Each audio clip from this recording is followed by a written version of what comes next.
हमने समेटा है साहित्य के हिस्सों को, आपके हमारे मन के कहते किस्सों को। नमस्कार, ये है साहित्य को समर्पित चैनल कथा कस्तूरी, जो अभी मना रहा है नवरात्रि, और नवरात्रि पर आ रही हैं नवरात्रि से जुड़ी विशिष्ट कहानियाँ। और इसी उपलक्ष्य में मैं श्वेतांक अम्बष्ट आपके बीच लेकर उपस्थित हूँ अपनी ही लिखी एक कहानी महानवमी। तो आरंभ करते हैं महानवमी। पाटिल गौरा विलासराव, प्रशिक्षु आईपीएस। मनोविज्ञान विषय में स्नातक करने के बाद उसने देश की सबसे प्रतिष्ठित परीक्षा देने का निर्णय लिया और दूसरे ही प्रयास में देश भर में 62वां स्थान लाकर आईपीएस बनी। वनांचल कैडर लेकर वह पहले लाल बहादुर शास्त्री राष्ट्रीय प्रशासनिक अकादमी मसूरी में 3 महीने के पहले चरण के प्रशिक्षण में गई।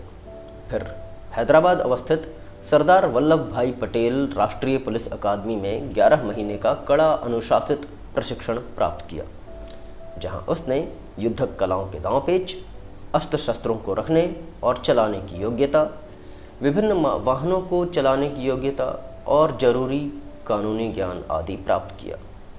इसके बाद प्रशिक्षु आईपीएस के रूप में उसकी नियुक्ति हुई मेदिनीनगर, जहां वो सदर थाना में सब इंस्पेक्टर के पद पर कार्यरत थी।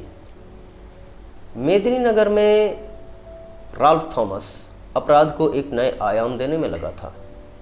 उसी के लिए काम किया करता था विनय राय, जिसे सभी राक्षस कहकर बुलाते थे।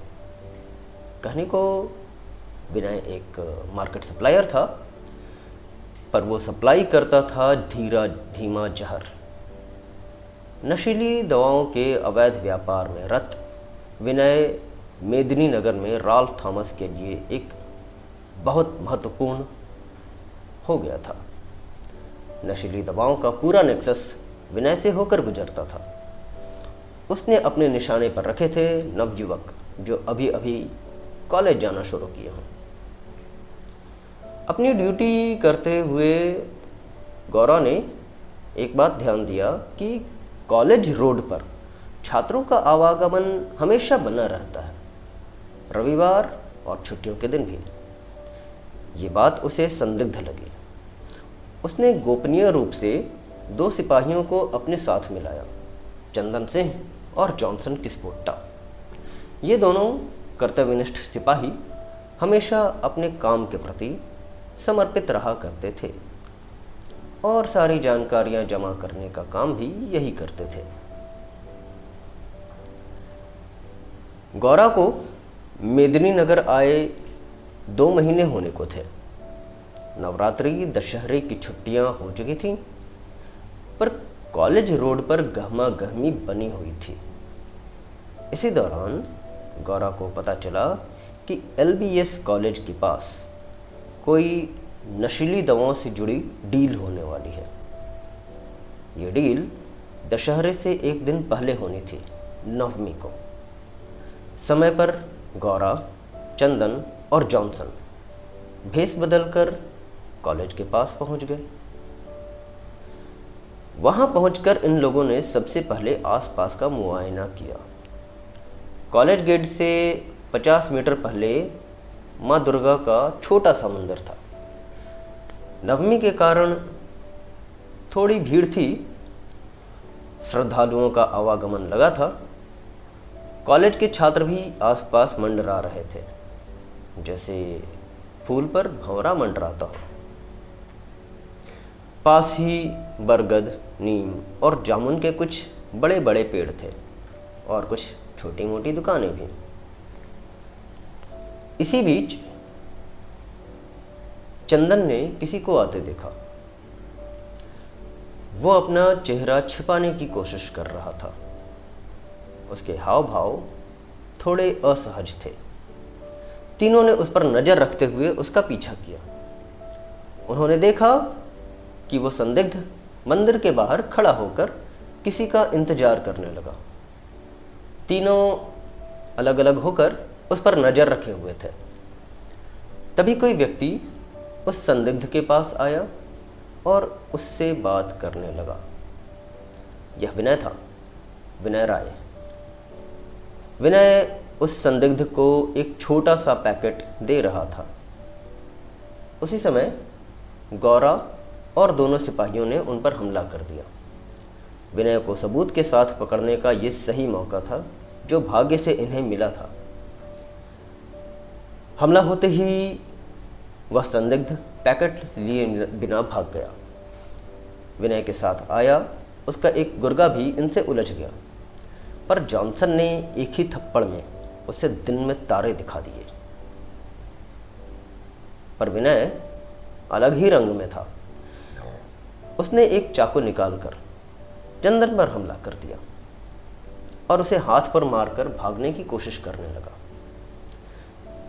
जिस तेजी से विनय भागने को घूमा था, उससे अधिक तेजी से उस पर शेरनी सी झपटी थी गौरा पाटिल, और दोनों में हाथापाई हो गई।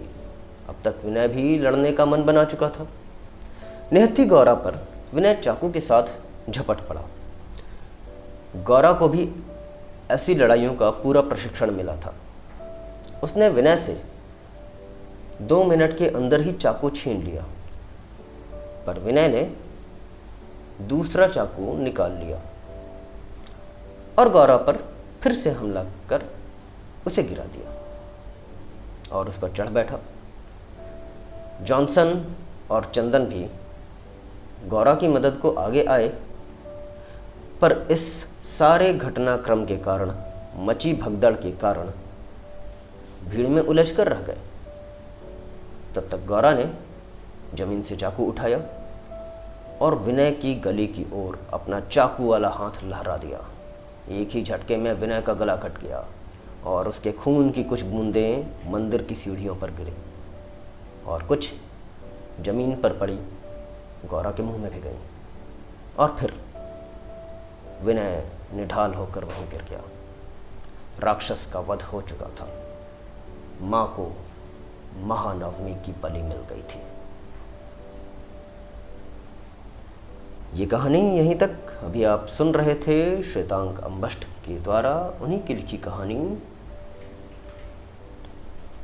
महानवमी, जो कहानी आपके सामने लेकर आया था हमारा चैनल कथा कस्तूरी इस नवरात्रि और दशहरा विशिष्ट श्रृंखला में।